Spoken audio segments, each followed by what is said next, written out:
Jesus, lalo na mga ministeryo niya, mga pagpapagaling niya, mga pagtuturo niya, mga salita niya, kasi siya ay Diyos.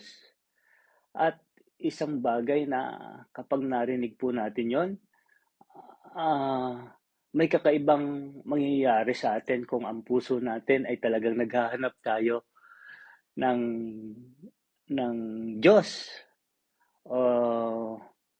Kasi kapag meron tayong hinaharap ng mga problema, madalas nang sumasagi sa atin isipan ay ang Diyos ang solusyon.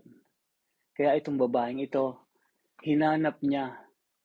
Pero doon sa paglapit niya, hindi madali ang paglapit niya sa Panginoong Hesus. Kasi napakaraming tao ang it's a big crowd, sabi ng Bible. It's a big crowd yung tuwing nagtuturo ang Panginoong Hesus, nagmi-minister sa mga tao, napakaraming pulutong, napakaraming tao ang sumusunod sa kanya. Itong babaeng ito ay napaka-imposible, sabi sa isip niya, na makalapit ako dito. Pero mahipo ko lang ang kanyang damit, ay gagaling ako. Yun yung faith, yung pananampalataya niya.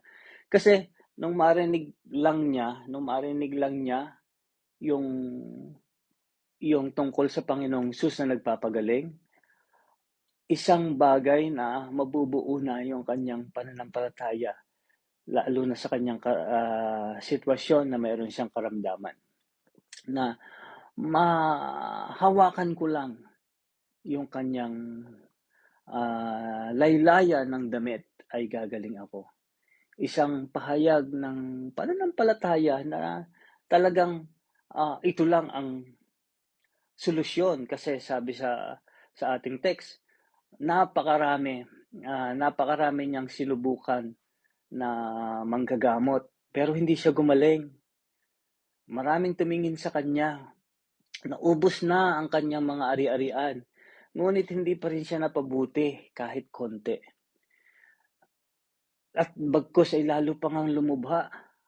Alam mo yun, yung sitwasyon na ang dami mong pinuntahan para gumaling ka, pero wala doong nakapagbigay sa iyo ng sagot or ng kagalingan sa karamdaman mo. So, ang pumasok sa isip niya nung marinig, sabi ng text, nung marinig niya ang tungkol kay Jesus. Ano ba yung tungkol sa Panginoong Hesus? Ano po ba yung sinasabi sa Bible na anong tungkol sa kay Jesus? Ang Panginoong Hesus ay Diyos. Siya po, according to John 1:1,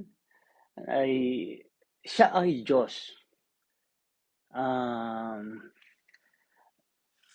Na siya ay salita sa simula, na naging flesh.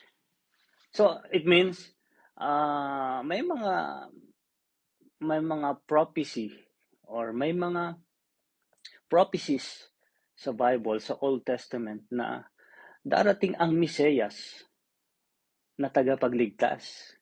Dahil punong-puno ang sangkatauhan ng karamdaman, punong-puno ang sangkatauhan ng kasalanan, dahil ang Diyos ay pag-ibig. Sabi sa John 3:16, for God so loved the world and He gave. Sabi niya, dahil sa pag-ibig ng Diyos sa sanlibutan, ay ibinigay niya ang kanyang bugtong na anak upang ang sino mang sumampalataya sa kanya ay huwag mapahamak, kundi magkaroon ng buhay na walang hanggan.